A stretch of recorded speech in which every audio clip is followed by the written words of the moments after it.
Pendant des années, la famille royale a réussi à protéger ses plus jeunes membres de l'éclat impitoyable de la critique publique. Mais rien n'ébranle la nation autant que des nouvelles troublantes concernant un futur monarque. Lorsque le palais de Buckingham a publié sa dernière déclaration concernant la princesse Charlotte, l'atmosphère à travers la Grande-Bretagne a instantanément basculé. Ce n'était ni une routine ni une simple mise à jour anodine. Elle portait un poids qui semblait profondément troublant. Les murmures se sont transformés en inquiétudes généralisées accompagnées de questions lancinantes. Alors, qu'est-il arrivé à la jeune princesse? Et pourquoi le ton du palais est-il si alarmant? Le rejet malicieux qui a déclenché une révolution royale.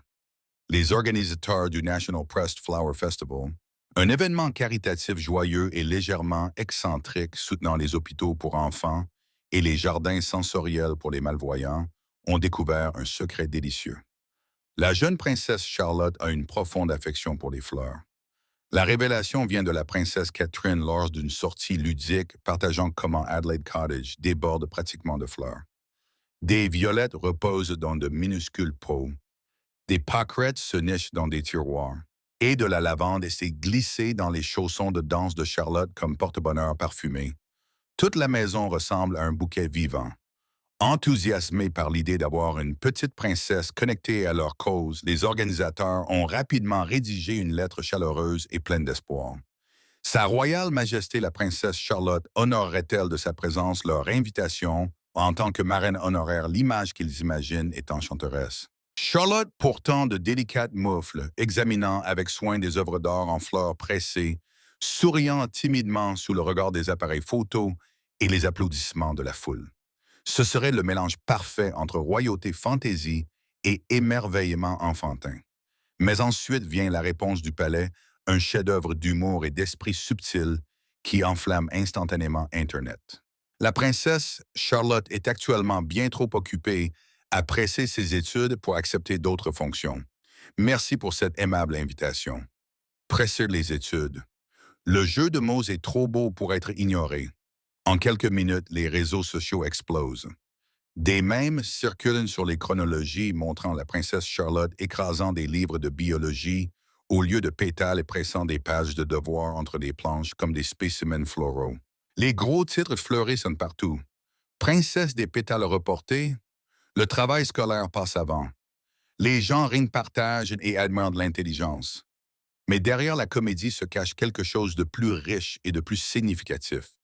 Parce que ce rejet poli n'est pas un affront. Ce n'est pas de l'arrogance. C'est un message beaucoup plus intentionnel. Un message discret de William et Catherine sur la manière dont ils entendent élever leurs enfants. Dans le monde glamour des traditions royales, des diadèmes, des cérémonies, des appareils photo constants, les Wales ont appris une douloureuse vérité de l'histoire. L'enfance peut être engloutie par le devoir. Ils ont vu ce qui arrive lorsque de jeunes membres de la royauté sont exposés trop tôt sous les feux de la rampe. Attendus de performer, de sourire, de charmer et de mûrir bien avant que leur cœur ne soit prêt. Ils ont été témoins de la pression qui a brisé des générations précédentes de la tension émotionnelle de grandir, alors que le monde juge chaque étape. Ainsi, lorsqu'ils déclinent l'invitation, ils font plus que simplement protéger le planning de Charlotte. Ils protègent quelque chose de sacré. Sa liberté d'être un enfant, son droit d'apprendre de rire, de jouer, de grandir sans le poids écrasant des attentes royales. Ce petit indice plein de malice et sans fanfaronnade évoque une histoire plus vaste, doucement déroulée derrière les murs roses et doux d'Adelaide Cottage. Cela suggère des parents déterminés à laisser leur fille développer sa confiance de manière naturelle, à travers des moments ordinaires et des expériences réelles, plutôt que des apparitions scénarisées ou un patronage prématuré. Et cela nous invite à nous demander: que devient Charlotte si elle est aujourd'hui à l'abri des projecteurs? Quel trésor de caractère, quelle force de leadership pourrait s'épanouir dans son monde privé? Comment cette enfance préservée façonnera-t-elle la jeune femme qu'elle révélera un jour au monde? Au final, le refus n'est pas une déception. C'est un rappel doux qu'au milieu de la grandeur de la royauté, les plus petits cœurs méritent d'avoir de l'espace pour grandir. Et quelque part derrière ces portes de cottage à l'abri des flashs et du fardeau, une petite princesse façonne non pas des pétales, non pas des devoirs, mais son propre avenir pour en faire quelque chose de fort, de joyeux et de véritablement sien. Y a-t-il une raison plus profonde à ce refus? Comment et où cette invitation a-t-elle eu lieu? Examinons les détails du non-merci de la princesse Charlotte. Le diadème minuscule qui attend. Une fillette de 7 ans pleine de vie aux yeux brillants et curieux, avec une queue de cheval qui danse derrière elle comme une trace de rire court dans un jardin de palais ensoleillé, ramassant des pétales de fleurs comme s'il s'agissait de trésors rares réservés à elle. Cette enfant joyeuse, c'est la princesse Charlotte Elizabeth Diana, une petite fille qui parvient à charmer le monde sans même essayer. Avec sa posture confiante, ses révérences parfaites et son éclat indéniable de grande sœur attentionnée, elle dégage une présence qui dépasse de loin son âge. Son sourire radieux peut illuminer même le plus grand matin à Buckingham Palace, faisant d'elle l'une des jeunes royales les plus captivantes de cette génération. À l'intérieur du palais, elle est simplement Lahi, un doux surnom murmuré avec affection par ceux qui l'adorent. Mais en dehors de ces murs, elle est devenue quelque chose de bien plus grand. Une jeune princesse dont les actions suscitent des murmures, des interrogations, et poussent à se demander si l'on assiste au premier pas d'une future reine. Un instant, elle lance un regard malicieux au prince Louis sur le balcon du palais. L'instant d'après, elle fait une révérence mesurée, comme si elle le faisait depuis toujours. Charlotte a une manière magique de rappeler au monde que les princesses ne sont pas seulement des personnages de contes de fées. Ce sont de vrais enfants, avec leurs excentricités, leurs rires, leurs soucis et leurs rêves. Et ces rêves semblent remplis de poneys dansant de chasse au trésor parmi les fleurs, et d'aventures qui sentent la brise chaude de l'été et la liberté de l'enfance. Mais ensuite, quelque chose d'inattendu s'est produit. Quelque chose de suffisamment simple mais surprenant pour faire marquer une pause au monde et se pencher un peu plus attentivement. Durant les journées fraîches et dorées de l'automne 2025, le palais de Kensington a discrètement annoncé que la princesse Charlotte avait poliment décliné son tout premier engagement royal. Pas de drame, pas de scandale royal, pas même une robe scintillante à l'appui, juste un simple calme poli non merci. Et la raison derrière cela était à la fois réconfortante et révélatrice. L'invitation portait sur des fleurs pressées, ces précieux souvenirs que les enfants cachent entre les pages des livres, croyant pouvoir y piéger la magie et les souvenirs pour toujours. Cela semblait être l'occasion parfaite pour une petite princesse qui aime les pétales, les jardins et la nature. Et pourtant, le prince William et la princesse Catherine ont refusé en son nom. Leur décision n'était pas simplement un refus d'invitation, c'était un aperçu doux et puissant d'une nouvelle ère de parentalité royale. Un style qui protège l'innocence, chérit l'enfance, et refuse de laisser le devoir éclipser les joies simples de grandir. Cela suggérait une famille réécrivant doucement les attentes royales de longue date, façonnant un avenir où la tradition côtoie la liberté personnelle. Naturellement, le monde est en effervescence avec des questions. Pourquoi refuser quelque chose d'aussi anodin? La protégeait-il d'une pression précoce? Lui donnait-il de l'espace pour être simplement Charlotte et non la princesse Charlotte plus longtemps? Ou s'agissait-il d'une promesse silencieuse de ses parents qu'elle mérite de grandir à son propre rythme, pas au rythme du monde? Quelle que soit la raison, ce moment a ajouté une nouvelle couche intrigante à son histoire. Il nous rappelle que cette jeune princesse brillante et pleine d'entrain, pleine de chaleur, d'émerveillement et de soleil, est autorisée à s'épanouir doucement, tout comme les fleurs qu'elle aime cueillir. Mais qu'était exactement cette invitation spéciale? Et pourquoi la princesse Charlotte a-t-elle été choisie en premier lieu? Sa gentillesse a-t-elle déjà commencé à marquer le monde? Découvrons-le. La grâce dans l'enfance, la princesse Charlotte, même à son très jeune âge, a déjà captivé les cœurs de millions de personnes. Pas seulement parce qu'elle est une princesse, mais à cause des petits actes sincères de gentillesse qu'elle manifeste si naturellement. Ces gestes simples en surface révèlent une profondeur d'empathie et de chaleur rare chez les enfants, et encore plus rare sous les feux de la rampe mondiale où elle vit. Lorsque nous examinons attentivement ces moments, nous commençons à entrevoir les premières formes d'une personnalité qui pourrait un jour redéfinir ce qu'est la compassion royale. L'un des exemples les plus mémorables est survenu lors de la traditionnelle promenade de Noël de la famille royale à Sandringham en 2019. Charlotte n'avait que 4 ans à l'époque, encore minuscule dans son petit manteau et ses bottes tenant fermement la main de sa mère. La foule était remplie de personnes bien intentionnées, beaucoup espérant un bref moment d'interaction avec les enfants royaux. Mais au milieu de la foule, un visage a attiré son attention, une femme assise tranquillement dans un fauteuil roulant. Sans hésitation, sans être sollicitée par ses parents, Charlotte s'est approchée de la femme et l'a serrée chaleureusement dans ses bras. Cela n'a duré que quelques secondes, mais ce fut suffisant pour adoucir les cœurs de tous ceux qui regardaient. Pour un enfant si jeune entouré de bruit, de caméras et de gens inconnus, il aurait été facile de se replier sur soi ou de se sentir dépassé. Au lieu de cela, Charlotte a choisi l'empathie.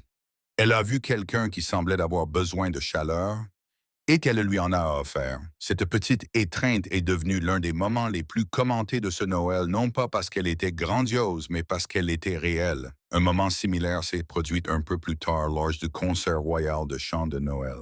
Un événement plus formel, rempli de musique, de lumière, de bougies et de tradition. La princesse Charlotte et son jeune frère, le prince Louis, se tenaient ensemble, tenant des bougies comme les autres enfants présents. Louis, encore très petit et un peu incertain, avait du mal à allumer sa bougie. La flamme ne prenait pas, et il regardait autour de lui avec cette confusion innocente que les jeunes frères et sœurs ont souvent. Charlotte l'a remarqué immédiatement. Sans attendre que quelqu'un d'autre l'aide, elle a levé sa propre bougie et l'a doucement tendue vers celle de son frère. Elle a protégé la petite flamme du courant d'air, s'est assurée que la mèche prenait et l'a regardé briller sur la bougie de son frère. Puis elle lui a adressé un petit sourire encourageant, le genre de sourire qu'une grande sœur adresse quand elle est fière d'avoir aidé. Ce fut une petite action presque facile à ignorer, mais en ce moment, elle parlait plus fort que 1000 mots. Sa conscience, sa patience et son désir instinctif de prendre soin des autres, surtout de son petit frère. Ces scènes brèves mais puissantes dépeignent l'image d'une enfant qui grandit avec un sens remarquable de la compassion. Il est facile d'oublier que les enfants royaux vivent sous une pression plus grande que la plupart des adultes. Chaque mouvement est observé, chaque expression analysée et chaque geste photographié. De nombreux enfants se seraient repliés dans la timidité ou seraient devenus réservés. Pourtant, Charlotte exprime sa gentillesse avec une grâce naturelle qui suggère qu'elle n'est pas enseignée comme une performance, mais qu'elle est cultivée comme une partie intégrante de qui elle est. Son comportement reflète également une compréhension du monde qui dépasse son âge. Faire un câlin à un étranger dans une foule demande à la fois du courage et de l'empathie. Aider un jeune frère en difficulté avec une bougie montre de la conscience et de la responsabilité. Ces qualités ne sont pas accidentelles. Elles témoignent d'une intelligence émotionnelle croissante, d'une capacité à remarquer les besoins des autres et à y répondre avec chaleur. Alors qu'elle grandit, ses premiers signes pourraient façonner le genre de figure royale qu'elle deviendra. La princesse Charlotte montre déjà que la gentillesse peut être silencieuse, douce et sans effort. Elle ne nécessite ni discours ni cérémonie. Parfois, c'est juste un câlin pour quelqu'un oublié dans une foule ou une main tendue pour un petit frère qui a du mal avec une bougie. Et peut-être est-ce que pour cela que ces moments résonnent si profondément auprès des gens. Ils nous rappellent que la compassion est puissante même dans ses formes les plus petites. Ils montrent que la future princesse ne portera pas seulement les traditions de la monarchie, mais incarnera également une touche plus douce, plus humaine, fondée sur l'empathie, la sincérité et un souci instinctif des autres. En fin de compte, ces gestes sont plus que de charmantes anecdotes. Ils révèlent le cœur d'une enfant qui grandit non seulement comme membre de la famille royale, mais comme quelqu'un dont la gentillesse pourrait un jour inspirer des millions de personnes. Le parcours de la princesse Charlotte ne fait que commencer, mais déjà à travers de simples actes d'amour. Elle montre au monde la beauté d'un esprit doux. Alors, qu'est-ce qui aurait pu influencer ces actes de gentillesse de Catherine à ce stade précoce? Cela aurait-il un lien avec leur maison plongeant dans les détails de la vie au milieu des merveilles des Wales? Des pétales, des pirouettes et des jeux. Au-delà des portes couvertes de lierre d'Adelaide Cottage se trouve un monde que peu imaginent lorsqu'ils pensent à la vie royale. Ici, la grandeur de Windsor se fond dans les rythmes doux de l'enfance. L'air porte le doux parfum des crayons de couleur. La cuisine résonne de rire alors que les pétales de fleurs volent comme une poussière de fée. Et le jardin se transforme en le royaume personnel de la princesse Charlotte rempli de merveilles. Dans ce havre de paix, même les fleurs pressées deviennent plus que de simples travaux manuels. Elles se transforment dans passerelles vers l'imagination, la curiosité et la magie pure de l'enfance.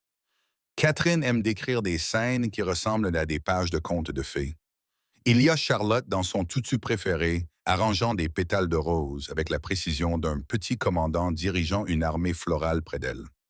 George s'accroupit avec un sérieux scientifique donnant des noms corrects à chaque fleur, tandis que Louis, toujours aussi turbulent, court en jetant des pétales en l'air comme s'il annonçait une parade de confettis.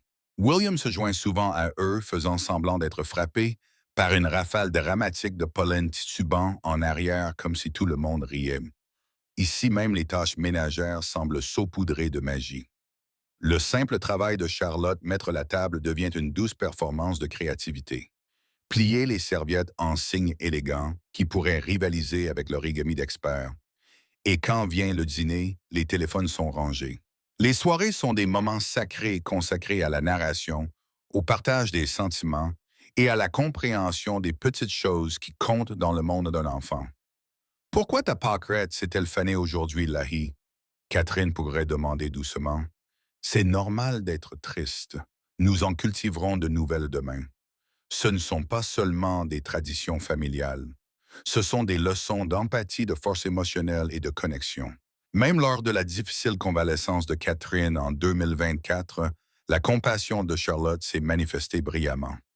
Elle a ramassé des pétales de son jardin bien-aimé, les a enfilés avec soin dans un collier et a murmuré « Cela t'aidera à te sentir mieux, maman ».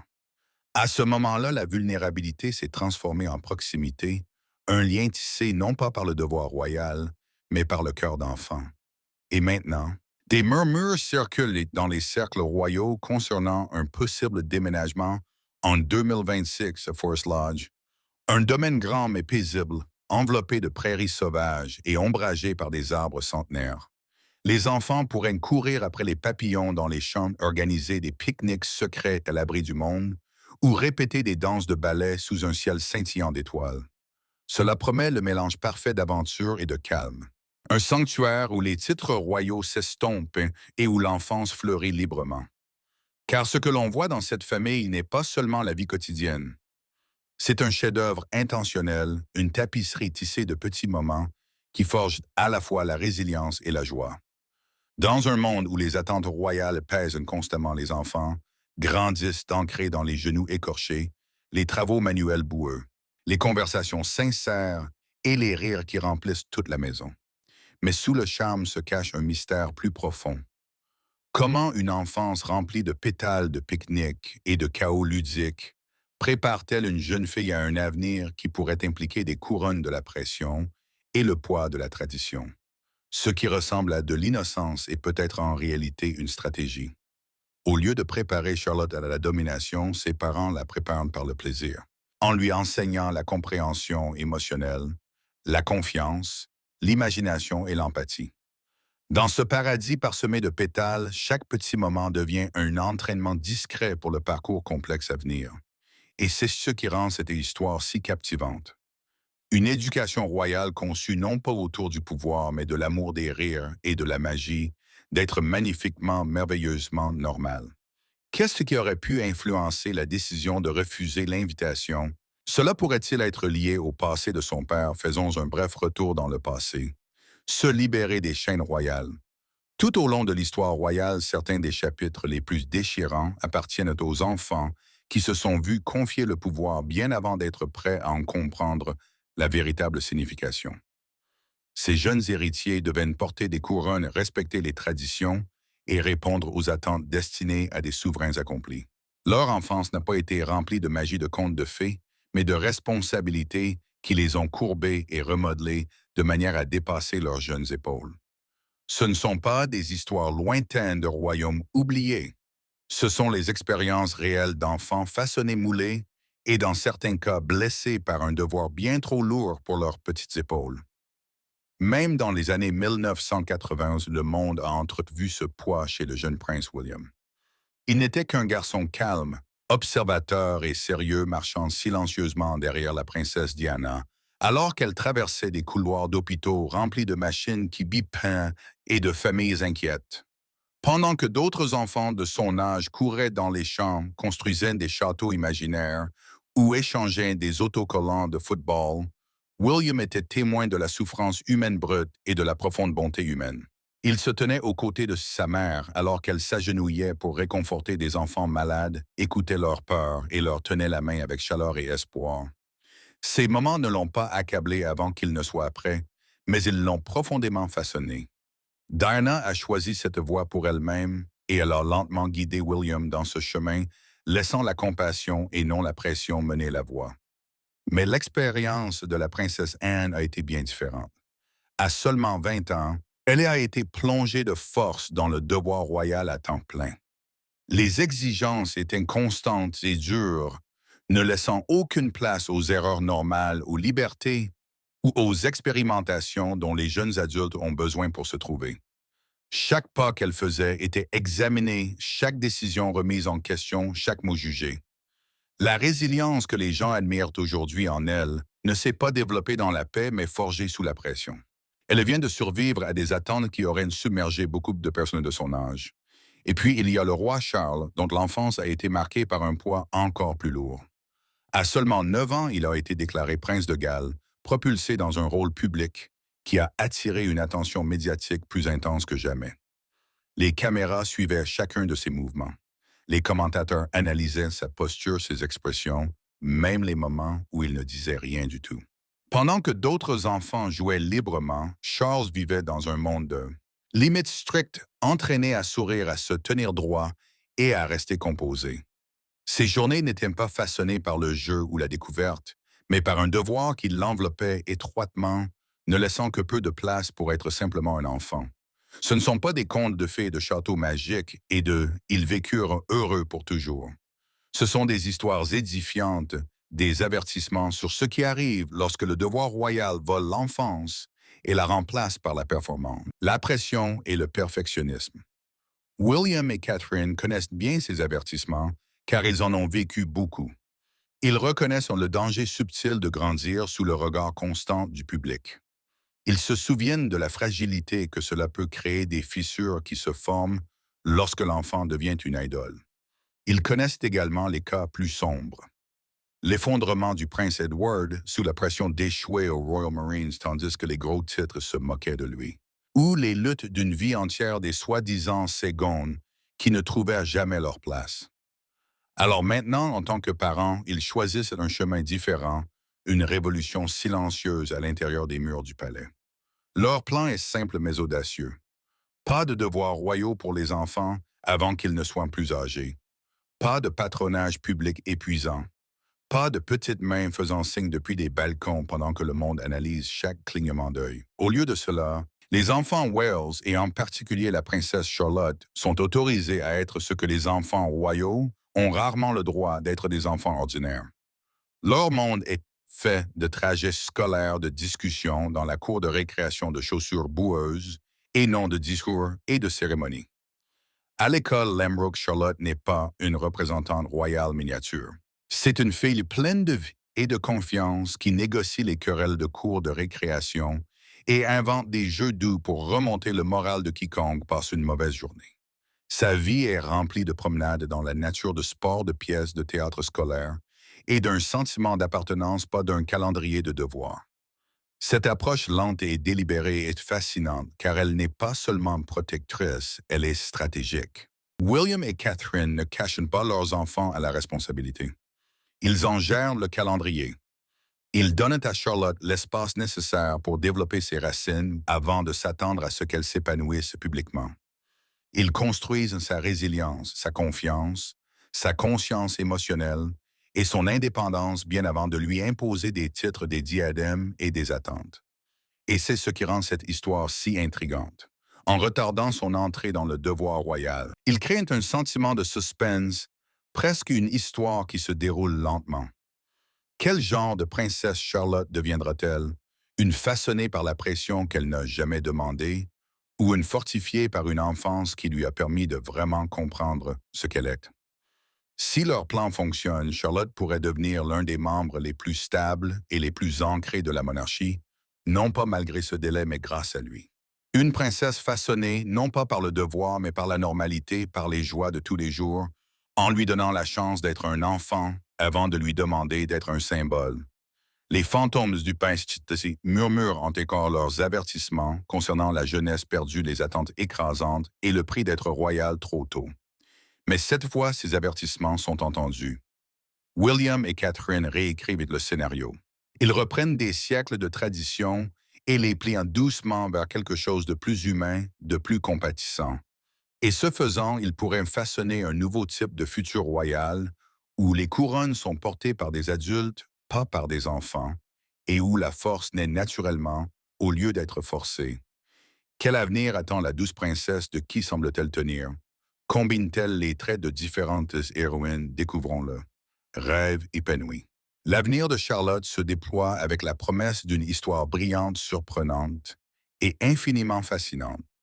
À seulement 7 ans, ses rêves passent sans effort de l'éclat des projecteurs aux écuries. Un matin, elle les déclare avec une confiance absolue: « Je veux être ballerine et guérir les animaux. » Puis elle tourne dans le couloir, ses petits pieds glissant avec des rythmes doux sur le tapis, tandis que son crayon bouge avec la même grâce, esquissant des poneys aux crinières longues et fluides. Son monde est un mélange de passion, de créativité et de possibilités sans bornes.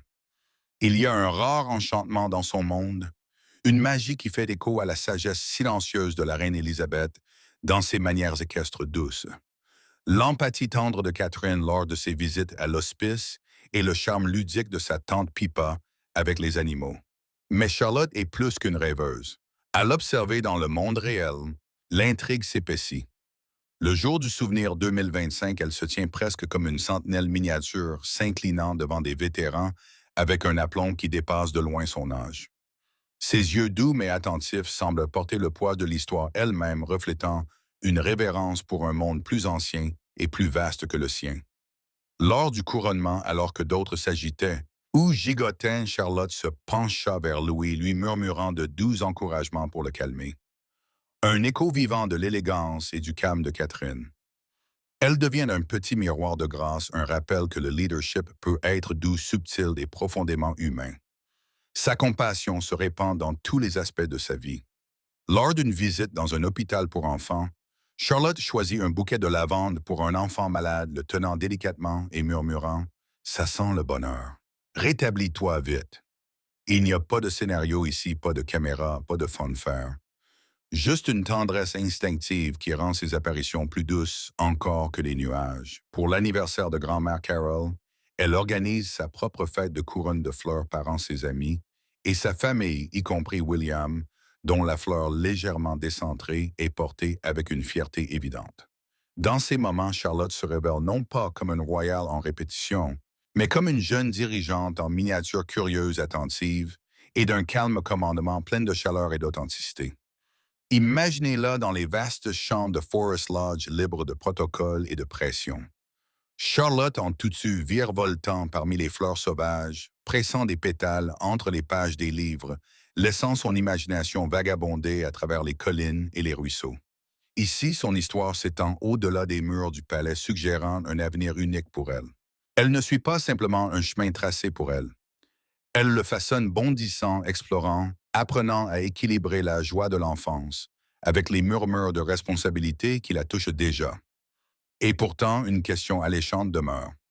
Quand Charlotte assumera-t-elle pleinement son rôle, embrassera-t-elle le devoir à 16 ans, apportant sa présence à des festivals, des événements caritatifs ou des cérémonies culturelles avec éclat et autorité subtile?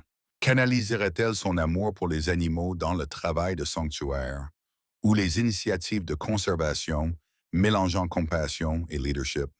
Aujourd'hui, elle reste une princesse en attente, une jeune fille dont les journées sont encore un tourbillon de danse, de croquis et de gentillesse spontanée. Mais les graines du potentiel ont déjà été semées et les fleurs promettent d'être extraordinaires. La révolution silencieuse de William et Catherine. Contrastant avec le spectacle intense et avide de caméras de Montecito, signale une nouvelle ère d'éducation royale. Leurs enfants ont la permission de grandir, d'explorer, de trébucher et de récupérer d'être des êtres réels et naturels tout en se préparant à une vie d'influence. Charlotte incarne cette vision. Accessible, mais énigmatique, joueuse, mais déterminée, une enfant qui laisse entrevoir le leader qu'elle pourrait devenir. Chaque geste, chaque rire, chaque mot chuchoté ajoute un autre pétale à son histoire en devenir. L'anticipation de ce qu'elle pourrait faire ensuite est électrique, attirant les observateurs dans un récit où la fin de l'enfance n'est pas un adieu, mais une introduction palpitante. Chaque jour, Charlotte écrit une nouvelle page d'un livre que nous ne pouvons qu'imaginer. Une histoire où la magie, les espiègleries, l'empathie et le devoir se mêlent. Où une jeune fille devient quelqu'un capable d'avoir un impact extraordinaire, tout en ne perdant jamais l'éclat qui la rend si indéniablement elle-même. Alors que Charlotte évolue sur la scène de sa propre vie, nous nous demandons lequel de ses nombreux rêves guidera ses prochains pas. Quelle force secrète cachée dans ses pirouettes espiègles et ses gestes réfléchis émergeront pour façonner la personne qu'elle devient. Le jardin de sa vie est grand ouvert et chaque fleur promet une histoire qui mérite d'être suivie. Une aventure qui ne fait que commencer. Alors pensez-vous qu'il était juste de rejeter l'invitation? Est-il juste de protéger Charlotte des regards des médias? Nous aimerions connaître vos réflexions dans les commentaires ci-dessous. N'oubliez pas de liker et de vous abonner. Liker et de vous abonner. Liker et de vous abonner.